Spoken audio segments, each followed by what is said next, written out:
estas coisas, veio-lhes Abraão à prova e lhe disse: Abraão. Este lhe respondeu: Eis-me aqui. Acrescentou Deus: Toma teu filho, teu único filho, Isaque, a quem amas, e vai-te à terra de Moriá. Oferece-o ali em holocausto sobre um dos montes que eu te mostrarei. Levantou-se, pois, Abraão de madrugada, e tendo preparado o seu jumento, tomou consigo 2 dos seus servos e a Isaque, seu filho. Rachou lenha para o holocausto e foi para o lugar que Deus lhe havia indicado. Ao terceiro dia, erguendo Abraão os olhos, viu o lugar de longe. Então disse a seus servos: Esperai aqui, com o jumento. Eu e o rapaz iremos até lá, e, havendo adorado, voltaremos para junto de vós. Tomou Abraão a lenha do holocausto e colocou sobre Isaque, seu filho. Ele, porém, levava nas mãos o fogo e o cutelo. Assim caminhavam ambos juntos. Quando Isaque disse a Abraão, seu pai: Meu pai, respondeu Abraão: Eis-me aqui, meu filho. Perguntou-lhe Isaque: Eis o fogo e a lenha, mas onde está o cordeiro para o holocausto? Respondeu Abraão: Deus proverá para si, meu filho, o cordeiro para o holocausto. E seguiram ambos juntos. Chegaram ao lugar que Deus lhe havia designado. Ali edificou Abraão um altar sobre ele, dispôs lenha. Amarrou Isaque, seu filho, e deitou-o no altar em cima da lenha. E, estendendo a mão, tomou o cutelo para imolar o filho. Mas do céu lhe bradou o anjo do Senhor: Abraão, Abraão. Ele respondeu: Eis-me aqui. Então lhe disse: Não estendas a mão sobre o rapaz e nada lhes faça, pois agora sei que temes a Deus, porquanto não me negaste o filho, o teu único filho. Tendo Abraão erguido os olhos, viu atrás de si um carneiro preso pelos chifres entre os arbustos. Tomou Abraão um carneiro e ofereceu-o em holocausto em lugar de seu filho. E pôs Abraão por nome àquele lugar: O Senhor proverá. Daí dizer-se até o dia de hoje: No monte do Senhor se proverá. Então o céu bradou pela segunda vez a voz do Senhor a Abraão e disse: Jurei por mim mesmo, diz o Senhor, porquanto fizeste isso e não me negaste o teu único filho, que deveras te abençoarei, e certamente multiplicarei a tua descendência como as estrelas dos céus e como a areia da praia do mar. A tua descendência possuirá a cidade dos seus inimigos. Nela serão benditas todas as nações da terra, porquanto obedeceste a minha voz. Então Abraão aos seus servos voltou, e juntos foram para Berseba, onde fixou residência.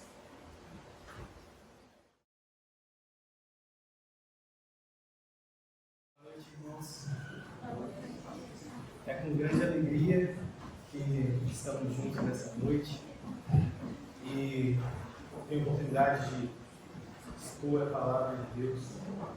Eu gostaria de te convidar a voltar ao texto de Gênesis, depois desse momento que tivemos de reflexão. Gênesis capítulo 22, os versos de 1 a 19. Gênesis 22, de 1 a 19. Conforme já realizamos a leitura, gostaria de voltar a sua mente para esse texto com o nome que Abraão atribui àquele lugar: o Senhor proverá. O Senhor proverá. Quantas vezes nós não ouvimos isso? Isso está na boca de crente, mas também de não crente. A gente vê isso nos diversos lugares. Está no para-brisa dos carros, no paralama dos caminhões, pintado em lanchonetes. O Senhor proverá. Mas o que será que isso realmente significa? O que significa dizer o Senhor proverá?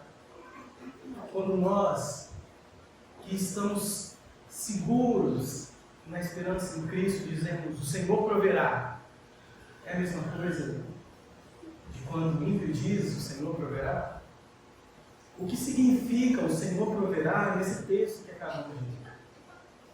Sobre isso que nós vamos refletir essa noite. Sobre o escape, a redenção e a aliança que o nosso Senhor Jesus nos propõe através do seu sangue. Vamos orar novamente?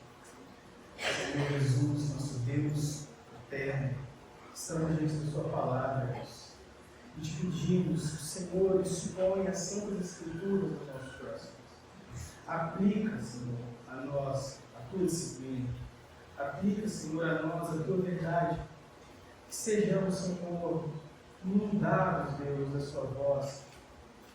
Possamos dizer que a tua palavra ardeu ao nosso peito, enquanto o seu Espírito nos dispõe as Escrituras. Que assim seja nessa noite, possamos nos alegrar da sua aliança de amor. É em nome de Jesus que nós oramos, Pai. Amém. Amém. Amém. Vamos voltar então ao primeiro verso. Assim está escrito: depois dessas coisas, pôs Deus Abraão à prova e lhe disse: Abraão. Este lhe respondeu: eis-me aqui. Irmãos, essa não é a primeira vez que Abraão ouve a voz do Senhor. Nós estamos aqui olhando para o velho Abraão, um homem que já é experimentado. Ele está nas últimas páginas da sua vida. Vocês vão se recordar da primeira vez que Abraão ouve a voz do Senhor em Gênesis 12.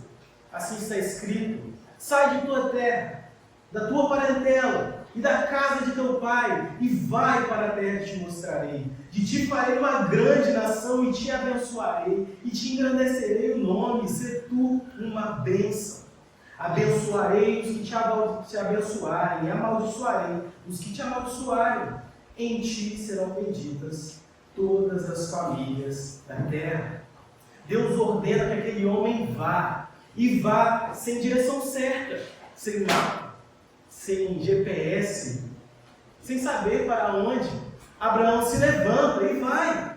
Ele toma tudo que tem, toma o seu, Sara e Ló, e vai, se retira. Mas essa jornada não é uma jornada solitária. Abraão sempre foi acompanhado pelo Deus da aliança, o Deus que o chamou. Abraão foi também chamado de pai da fé, amigo de Deus. Amigo de Deus. E diante de diversos percalços no meio do caminho, essa mesma voz que o chamou, o acompanhou, e o livrou, e o guardou, e operou maravilhas, concedendo graça ao seu servo, fazendo até mesmo com que sua esposa, idosa, concebesse um filho. Abraão foi pai com 100 anos de idade. Uma obra maravilhosa do Senhor. Esse é o Senhor que opera maravilhas. Diante dos seus olhos estão agora as promessas realizadas de Deus. Aquelas promessas que ele recebeu na primeira vez que ele escutou a voz do Senhor estão concretizadas. Ele está numa terra, vive em paz. Ele tem o seu filho. Um sinal de que a descendência aconteceria, que Deus cumpriria suas promessas. Os longos anos até que tudo isso acontecesse são fiel testemunha da perseverança daquele homem. Ele se manteve firme. Ele acreditou no Deus da aliança. Ele acreditou no Deus da promessa, que prometeu que ele teria um filho. Abraão está realmente caminhando para o fim de sua vida. Ele está caminhando para as últimas páginas de sua vida. Parece que tudo está terminando. Mas, na hora que o filme acaba e as letras começam a descer, ele ouve uma voz. Abraão, e como ele responde? Eis-me aqui. Da mesma forma que ele respondeu. Irmãos, vejamos então o que diz o Senhor a Abraão. O verso número 2 diz assim: acrescentou Deus: toma teu filho, teu único filho, Isaque, a quem amas, e vai-te à terra de Moriá. Oferece-o ali em holocausto sobre um dos montes, que eu te mostrarei. A história de Sara e Abraão inclui várias situações em que a aliança, a promessa de Deus, parece estar correndo riscos. Vocês vão se lembrar dessa trajetória. Às vezes, a aliança corria risco porque Abraão abria mão de Sara diante do iminente perigo de ser morto quando algum rei cobiçava a sua mulher ou tinha alguma ameaça, e Abraão abria mão dela, e diante daquilo Deus agia e resgatava Sara, e a aliança se mantinha segura. Entretanto, havia momentos em que o fator biológico era a causa emergencial do problema para que aquela promessa de que aquele velho homem fosse o pai de nações acontecesse. E o que Deus faz? Ele abre o ventre de Sara, uma mulher estéril, e ela concebe um filho. Mas agora, no final, na última curva da história, uma coisa inesperada acontece. Um pedido de Deus. Um pedido de Deus que é destoante do que nós vemos até aqui. O que Deus pede? Que Abraão ofereça seu filho em holocausto. O que Deus pede é algo parecido com, sabe o seu filho? O único filho que você tem? Isaac, que significa riso. Seu motivo de alegria, seu motivo de sorrir. A alegria da sua velhice, Abraão. Sabe esse filho que você ama? Você o ama, não é? E essa é a primeira referência ao amor nesse texto que nós lemos na narrativa bíblica, porque Abraão amava Isaac. Seu filho, você o ama, não é? Mate-o por mim. Mate seu filho por mim. Isso soube disso. Agora, quem parece ameaçar a aliança e ameaçar a promessa é o próprio Deus. Deus parece ter se colocado como um algoz de sua promessa. E agora, quem pode impedir a mão de Deus? Algo inesperado acontece. A renúncia acompanha a história de Abraão. Ele deixa a casa dos seus pais, ele abandona muitas coisas, ele abre mão de despojos de guerra, mas agora Deus pede uma renúncia maior. Ele pede o seu filho, o filho da promessa, o filho que Abraão viveu anos para que pudesse ver. E agora Deus o pede. É fato que Deus não buscava o sangue de Isaac, mas queria trazer à tona a fidelidade de seu servo Abraão. A Escritura nos revela que os povos vizinhos a Israel tinham a prática de sacrificar seus filhos, mas o Senhor desaprova e condena tal prática.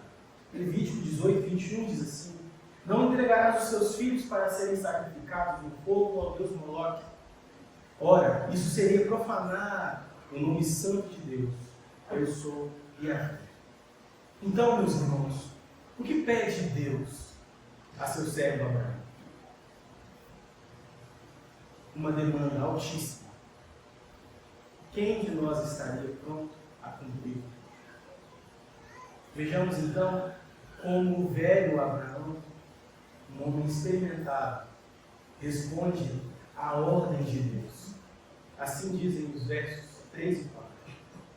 Levantou, pois, Abraão de madrugada, e tendo preparado o seu jumento, tomou consigo 2 dos seus servos, e a Isaque, seu filho, rachou lenha para o holocausto, e foi para o lugar que Deus lhe havia indicado. Ao terceiro dia, erguendo Abraão os olhos, viu o lugar de longe. Irmãos, a narrativa quer enfatizar o compromisso de Abraão. Diante de um pedido tão difícil, qual foi o primeiro passo de Abraão? Questionar o Senhor, barganhar com Deus? Não. Abraão levanta de madrugada para obedecer à voz do Senhor. Ele não perde tempo. Antes que o sol levantasse, aquele homem estava de pé para obedecer à ordem do Senhor. E ele toma providências para que aquela ordem fosse cumprida. E o que ele ordena? O que ele faz? Ele primeiro toma os seus servos, depois toma Isaac, racha a lenha e parte para o lugar que Deus o ordenou. Abraão está pronto para obedecer a Deus. E ele não quer permitir que nada o impeça de obedecer à voz de Deus. Até mesmo a lenha, para que ele não chegue até o lugar e tenha a desculpa de dizer: aqui não tem lenha suficiente. Ele prepara a lenha na sua própria casa. Quem não ficaria atônito diante de tal pedido? Sem barganhas, sem questionamento. O velho Abraão está pronto a obedecer, sem vacilar. Essa não foi uma decisão precipitada. Nós vemos aqui, nesses versos que acabamos de ler, que Abraão planeja obedecer a Deus. Ele se organiza para isso. Ele não está fazendo aquele sacrifício de sopetão. Ele está obedecendo à voz de Deus conscientemente. Foram 3 dias. 3 dias de viagem.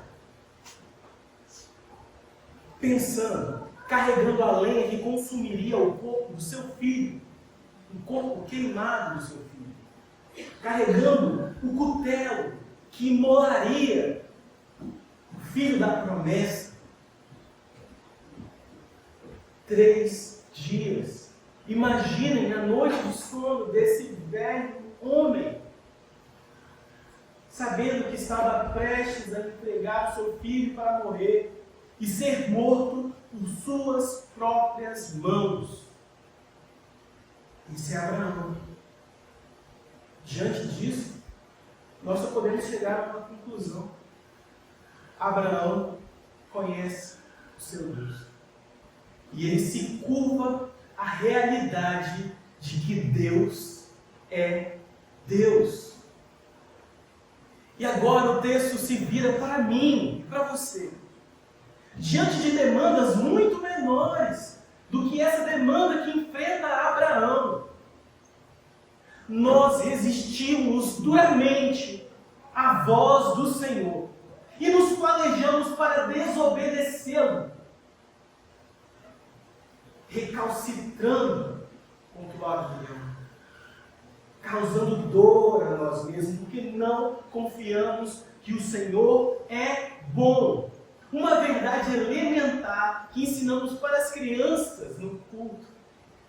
Deus é bom, mas ainda nós, experimentados, não acreditamos nisso. E demonstramos nossa falta de fé através de nossas atitudes.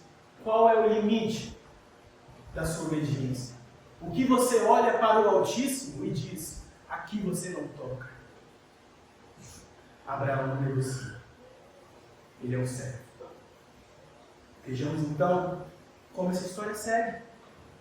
Os versos 5 e 6 assim dizem: então disse aos seus servos: esperai aqui com o jumento. Eu e o rapaz iremos até lá. E havendo adorado, voltaremos para junto de vós. Tomou Abraão a lenha do holocausto e a colocou sobre Isaque, seu filho. Ele, porém, levava nas mãos o fogo e o cutelo. Assim caminhavam ambos juntos. Abraão novamente age para que nada o impeça. Ele dispensa aos seus servos.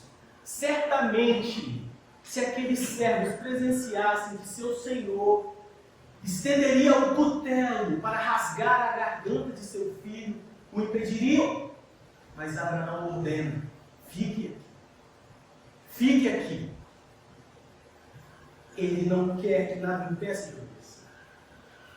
E depois ele anuncia: eu e o rapaz iremos até lá, e havendo adorado, voltaremos para junto de vós. O que ele quer dizer com isso? Abraão não entende o que pede Deus. Como ele diz, eu e o rapaz voltaremos? Se a ordem do Senhor é que aquele menino fosse morto, como Abraão pensa nisso? Como assim eu e o menino voltaremos? Abraão diz isso tão somente para convencer seus servos? Ele mente aqui? Não, de forma alguma. Como os dois voltarão? Hebreus, capítulo 11, os versos 17 e 19 dizem assim: pela fé, Abraão, quando posto à prova, ofereceu Isaque. Aquele que acolheu as promessas de Deus estava a ponto de sacrificar o seu único filho, do qual havia sido dito: a sua descendência virá por meio de Isaque.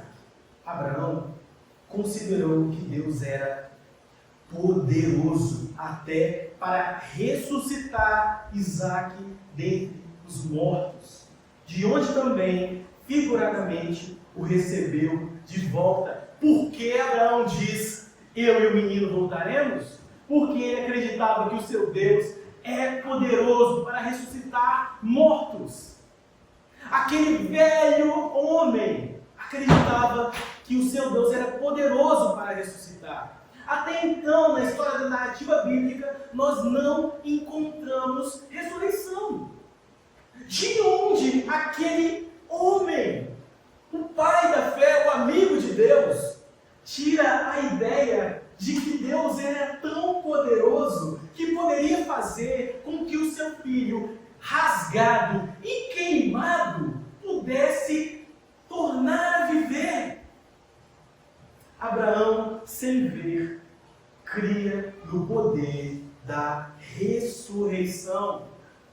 Por isso, ele estava pronto para obedecer ao seu Deus. Ele cria no Deus poderoso que pode ressuscitar os mortos. Ele cria no poder da ressurreição. E agora a história de novo se volta para mim e para você. Você crê no poder da ressurreição? Eu e você realmente cremos no poder da ressurreição? Quando somos ameaçados, e eu digo da nossa vida física, um emprego ameaçado por ser um servo de Deus, não saber de onde virão as minhas provisões, o meu corpo, a minha vida, eu posso morrer por não ter um salário, por não ter de onde tirar sustento. Eu obedecerei a Deus ou obedecerei aos homens? Eu creio no poder da ressurreição?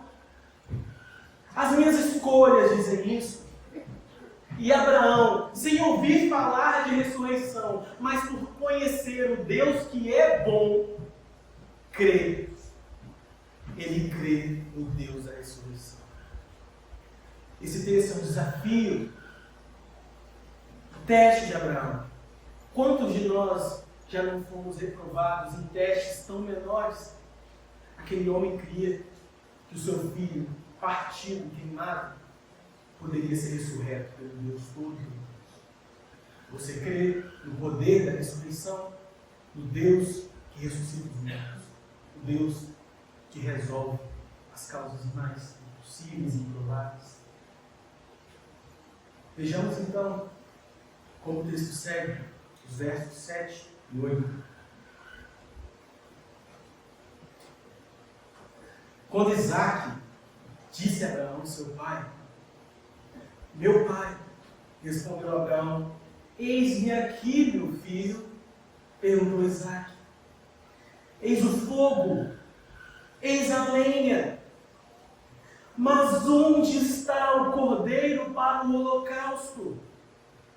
Respondeu Abraão: Deus proverá para si, meu filho, o cordeiro para o holocausto. E seguiram juntos. Isaque provavelmente já tinha adorado ao Senhor com seu pai inúmeras vezes. Talvez tivesse subido outros montes, carregando lenha, enquanto seu pai carregava o fogo e o cutelo, mas agora o cordeiro faltava. Onde está o cordeiro? Isaac é um rapaz no auge da vitalidade. Nós podemos ver isso pela sua força. Ele carregava uma lenha capaz de consumir o seu corpo inteiro. Lenha suficiente para queimar todo o seu corpo. E era um jovem forte. E ele está subindo o monte ao lado do seu pai. Isaac conhece esse ritual. Ele identifica os elementos e sente falta do cordeiro. Esse mesmo menino forte que carrega a lenha estaria há pouco tempo, em seguida, deitado sobre essa mesma lenha. E o seu pai idoso, senil, prestes a matá-lo. E outra pergunta salta: por que Isaac não luta por sua vida? Por que ele não questiona? Por que ele não usa sua força de jovem contra aquele velho homem? Por quê? Por quê? Aqui, meus irmãos, nós assistimos um filho com o coração submisso a seu pai. Um filho que não questiona, mas debita amor e confiança a Abraão, o velho, experimentado Abraão. Isaac confia no seu pai. A fé de Abraão, a piedade de Abraão é contagiante e inunda o seu filho de maneira com que Isaac se lança a seu pai, honrando seu pai, obedecendo ao seu pai, acreditando tão somente na palavra: Deus proverá. Deus proverá. Amarrado com lenha, com um cutelo prestes a rasgá-lo, Isaac não demonstra resistência, mas ele se agarra à promessa de seu pai. Meu filho, Deus proverá. Deus é tudo que Isaac tem para se agarrar. E isso é suficiente para que ele não se debata. E o texto novamente se volta para mim e para você. O que é necessário para que nós comecemos a nos debater diante das circunstâncias dessa vida e comecemos a questionar o Deus da provisão? Até onde somos verdadeiramente fiéis, obedientes, honramos ao Senhor? É necessário muito menos que lenha para tacar fogo no corpo e um cutelo estendido contra nós, para que começamos a queixar e blasfemar o nome de Deus. Até aqui, quem de nós não foi reprovado nesse teste? Quem pode arguir para si o título de ser um homem de fé, uma mulher de fé? Reprovados diante da fé de Abraão, reprovados diante da fé de Isaac. Como desse caminho, os versos 9 a 14, chegaram ao lugar que Deus lhe havia designado. Ali, edificou Abraão um altar, sobre ele dispôs lenha, amarrou Isaac, seu filho, e o deitou no altar, em cima da lenha. E estendendo a mão, tomou o cutelo para imolar o seu filho. Mas do céu lhe bradou o anjo do Senhor: Abraão, Abraão. Ele respondeu: eis-me aqui. Então disse: não estendas a mão sobre o rapaz e nada lhe faças, pois agora sei que temes a Deus, porquanto não me negaste o filho, o teu único filho. Tendo Abraão erguido os olhos, viu atrás de si um carneiro preso pelos chifres entre os arbustos. Tomou Abraão o carneiro e ofereceu em holocausto, em lugar de seu filho, e pôs Abraão por nome aquele lugar, o Senhor proverá. Daí dizer-se até o dia de hoje, no monte do Senhor se proverá. Abraão está com o braço estendido, em sua mão está um punhal, ele se está prestes a rasgar a garganta de seu filho. E ele o faria. Mas antes que o abominável acontecesse, uma voz brada do céu. Brada do céu uma voz. Abraão, Abraão. E o servo de Deus, como responde? Eis-me aqui. Eis-me aqui. Não estendas as mãos sobre o rapaz, nada desfaça, pois agora sei que temes a Deus, porquanto não me negaste seu único filho. Aprovado. Aprovado. Abraão passa no teste. Abraão passa no teste. Por que Abraão passa no teste? Abraão passa no teste porque ele foi obediente? Porque ele se planejou para que a lenha fosse providenciada? Abraão passa no teste porque ele ordena que seus servos fiquem longe e não interrompam?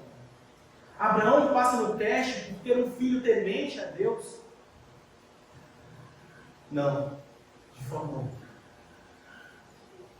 Abraão é aprovado porque o cordeiro foi providenciado.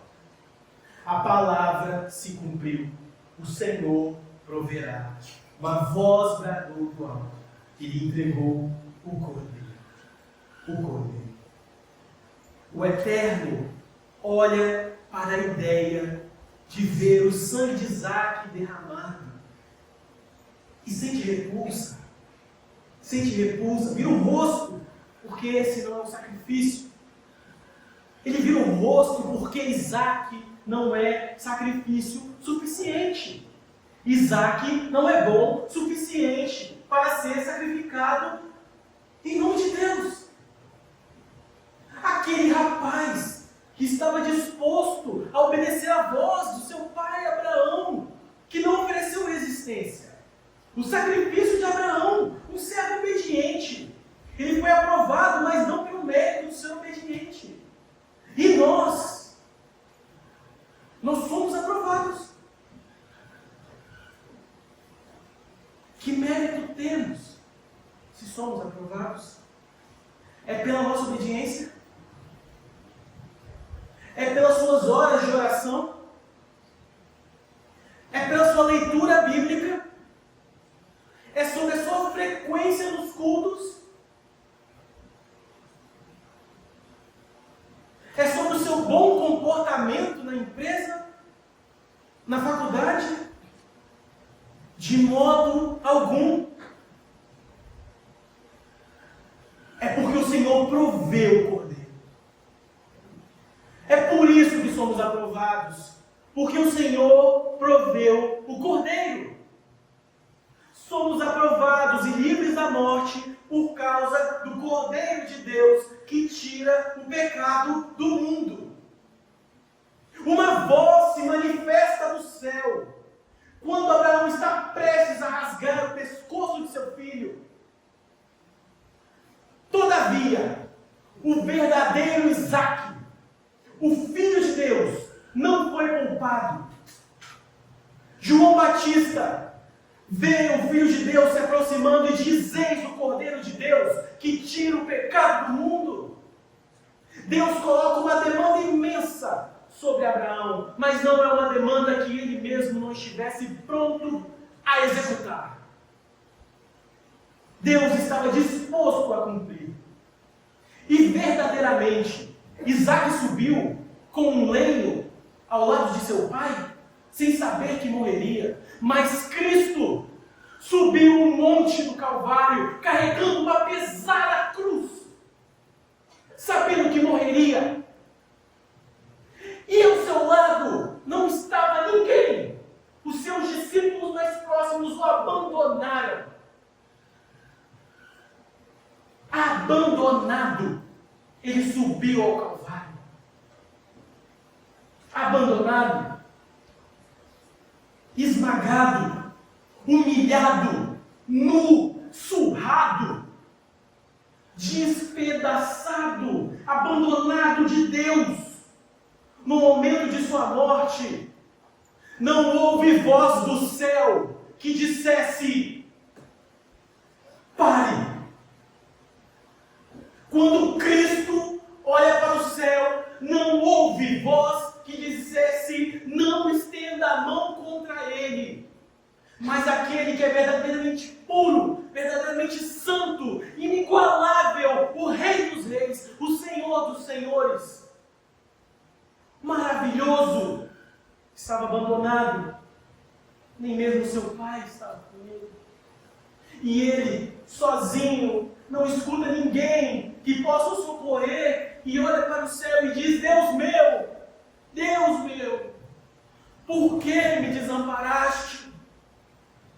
Por que me desamparaste? Que falha encontraste em mim, para que eu esteja aqui sozinho, abandonado para morrer? Ele é o verdadeiro Isaac, o verdadeiro inocente. Para ele não houve provisão. Para ele não houve Deus proverá. Para ele não houve cordeiro. Porque para nós, para mim e para você, houve o Cordeiro de Deus que tira o pecado do mundo. Cristo Jesus. Ele é o Senhor. A Ele seja a honra e a glória eternamente. Os versos 15 a 19 assim dizem: então do céu bradou pela segunda vez o anjo do Senhor a Abraão e disse: jurei por mim mesmo, diz o Senhor, porquanto fizeste isso e não me negaste o teu único filho, que deveras te abençoarei. E certamente multiplicarei a tua descendência, como as estrelas dos céus, e como a areia na praia do mar. A tua descendência possuirá a cidade dos seus inimigos. Nela serão benditas todas as nações da terra, porquanto obedeceste a minha voz. Então voltou Abraão aos seus servos, e juntos foram para Berseba, onde fixou residência. Abraão disse: o Senhor proverá. O Senhor proveu. Ele disse a seus servos: eu e o menino voltaremos. E eles voltaram, porque Deus proveu. Deus é bom. Deus é bom. E quando a vida disser que Deus não é bom, olhemos para a cruz manchada de sangue. Diante dela, quem pode acusar o Senhor? Diante dele somos imperdonáveis. Aqui, meus irmãos, acontece algo lindo. Primeiro, Abraão, lá na terra de seu pai, recebe uma promessa, uma aliança, com uma promessa que seria pai de nações, uma grande descendência, uma terra. Nessa passagem, vemos a aliança sendo ameaçada como o próprio Deus que pede o filho da promessa, mas provê o resgate, apontando para Cristo no madeiro por nós. E finalmente, no final da narrativa, acontece aqui a renovação de votos. Quem de vocês já esteve no casamento? Acredito que muitos. E uma das minhas partes prediletas é a hora dos votos. Eu acho lindo os votos. Eu e minha esposa temos o costume de, todo o nosso aniversário de casamento, nós relemos os votos um para o outro. E aqui, Deus está lembrando dos votos que fez para Abraão. Repare os versos. Ele lembra as promessas, lembrando da terra, lembrando da descendência e garantindo que cumpriria. E como o Senhor garante que tudo isso se cumprirá? Como ele faz isso? Ele jura por si mesmo. Jurando por si mesmo. O texto diz: jurei por mim mesmo, diz o Senhor. Hebreus novamente salta, capítulo 6, versos 16 a 20, porque diz assim: pois os homens juram pelo que lhes é superior, e o juramento serviu de garantia para eles, é o fim de toda contenda.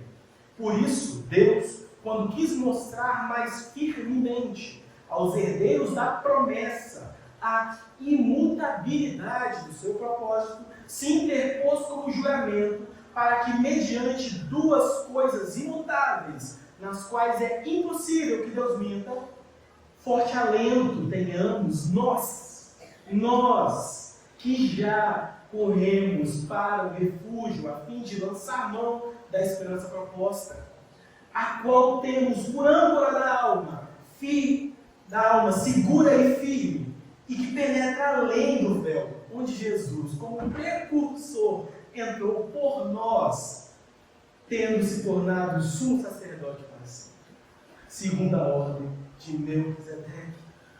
Irmãos, Deus jura por si mesmo. O que o escritor aos Hebreus diz? Ele diz que quando um homem quer jurar a outro algo que cumprirá, ele jura por algo maior do que si mesmo. Então ele jura por Deus. Jesus depois condena homens que fazem isso. Outros juravam pelo templo. Mas aqui o escritor traz esse exemplo. E ele diz que Deus jura por si mesmo. Por que Deus jura por si mesmo? Meus irmãos, olhe que beleza. Deus olha para a sua criação. E Ele olha para as verdes matas. E Ele diz: isso não é suficiente para que eu jure meu amor pelos meus filhos. E Ele olha para as águas que cobrem a terra e saciam a sede dos homens sedentos, e diz: eu não posso jurar pela água, porque ela não é suficiente, volátil, ela não pode mostrar quão imutável é o amor e a promessa que eu tenho feito a meus filhos. E ele procura entre os astros, entre as nebulosas, entre as estrelas, e não encontra nada. Então ele olha para si mesmo, o único Deus imutável, que não muda, assim como suas promessas, e se interpõe como juramento. Ele jurou por si mesmo. Ele jurou por si mesmo que cumpriria sua promessa. Por isso nós, os santos, temos justo alento em Deus, porque Ele cumpre a sua promessa cabalmente em seu Filho. Cabalmente em seu Filho, o Deus Santo. E aí se interpõe outra pergunta: como o Deus Santo pode amar a nós? Pode nos amar? Homens e mulheres terríveis em seus pecados, teimosos, com o coração obstinado, desobedientes. Como um Deus Santo pode nos amar? Como Ele pode ter uma aliança conosco? Deus olha para a desobediência de seu povo, para a quebra da lei, para o pecado, e chama isso de adultério. Como Deus Santo e fiel pode ser compatível com um povo adúltero? Como? A resposta está na cruz. Na cruz. O cálice da ira de Deus é totalmente derramado sobre o seu filho. O Cordeiro de Deus leva sobre si o pecado que estava sobre nós, ele é afligido pelos nossos pecados. A dor que Cristo sente era para ser nossa. Por meio de seu sacrifício somos justificados. Justificados. Esse é o poder de Deus. O Senhor entrega a sua vida por nós. Entrega a sua vida por nós. Para que, diante de Deus, possamos nos achegar confiadamente ao trono da graça. Através de Cristo, nosso verdadeiro sumo sacerdote. E nele possamos encontrar alento. Nele possamos encontrar vida. Ele deposita os seus méritos sobre nós e retira de nós a culpa. Ele renova os votos comigo e com você. E meus irmãos, hoje é tempo de renovar votos. Hoje o Senhor se volta a mim e a você, te mostrando que Ele sim é o Deus fiel, o Deus da aliança, o Deus que não poupa esforços, o Deus que não poupou nem mesmo o seu próprio Filho em nosso favor. É tempo de renovação de Deus. O apóstolo João vislumbra um grandioso dia em Apocalipse 19. O grandioso dia em que, de novo, uma voz bradará do alto. Saiu uma voz do trono, exclamando: dai louvores ao nosso Deus, todos os seus servos, os que o temeis, os pequenos e os grandes. Então ouvi uma voz como de numerosa multidão, como de muitas águas e como de fortes trovões, dizendo: aleluia, pois reina o Senhor nosso Deus, o Todo-Poderoso. Alegremo-nos, exultemo-nos, demos-lhes a glória, porque são chegadas a bodas do Cordeiro, cuja esposa a si mesmo já se ataviou, pois foi dado vestir-se de linho finíssimo, resplandecente e puro, porque o linho finíssimo são os atos de justiça dos santos. Então falou o anjo, escreve: bem-aventurados aqueles que são chamados à ceia das bodas do Cordeiro. Bem-aventurados aqueles que são chamados à ceia das bodas do Cordeiro. Meus irmãos, eis a festa. Convite para a festa. Festa dos céus. Mesa posta. Um grande banquete. O nosso Deus não se satisfaz tão somente em salvar-nos, mas Ele quer te tomar pelos braços e te chamar de filho amado, esposa minha. E assim como no dia do meu casamento, eu vi a minha esposa, linda, chegando até mim no altar e me encantei. A igreja do Senhor estará ataviada de linho finíssimo, puro, que são as obras dos santos de Deus. Essa é a obra do Espírito Santo em nossas vidas, através do sacrifício de Cristo. Vivamos, meus irmãos, portanto, em busca, pela graça de Deus, desse Deus da provisão, do Deus do Cordeiro, do Deus que atavia os seus filhos e filhas de linho fino. Por isso, esse é o Evangelho. Não é boa nova. Não é uma boa nova eu consegui um novo emprego. Não é uma boa nova eu passei na faculdade. Não é uma boa nova eu vou ter um filho. Essa é uma boa notícia que muda vidas. Essa é a boa notícia que faz sentido acordar e viver amanhã. E se isso não é o seu motivo de viver, você ainda não teve encontro real com o Cordeiro de Deus, que tira o pecado do mundo. Clame. Clame pelo Filho da vida. Clame pelo Senhor. Ele está à porta e bate. Ele quer cear conosco nessa noite. Vamos orar? Senhor Jesus, nosso Deus, amado, fiel, bondoso, santo. Tu és o Deus da provisão, Senhor. Tu és tudo que nós precisamos. Os nossos méritos não seriam capazes de nos salvar da morte. Se dependêssemos de nossas longas orações, de nosso compromisso de leitura bíblica, de nosso esforço a mantermos a nossa comunhão, estaríamos culpados. Mas assim como para salvar Isaac, a voz do anjo do Senhor brada do céu, a voz de Cristo brada na cruz para salvar os seus filhos. O Senhor nos resgata da morte e nos faz assentar em lugares altos, nos dá novas sandálias, nos dá novas vestes, põe um anel no nosso dedo e nos dá um banquete. Senhor, que possamos viver de modo digno do Evangelho todos os dias, como servos obedientes do Senhor. Possamos viver almejando o dia em que estaremos nas bodas do Cordeiro, contigo, como igreja. Essa é a nossa esperança, Jesus.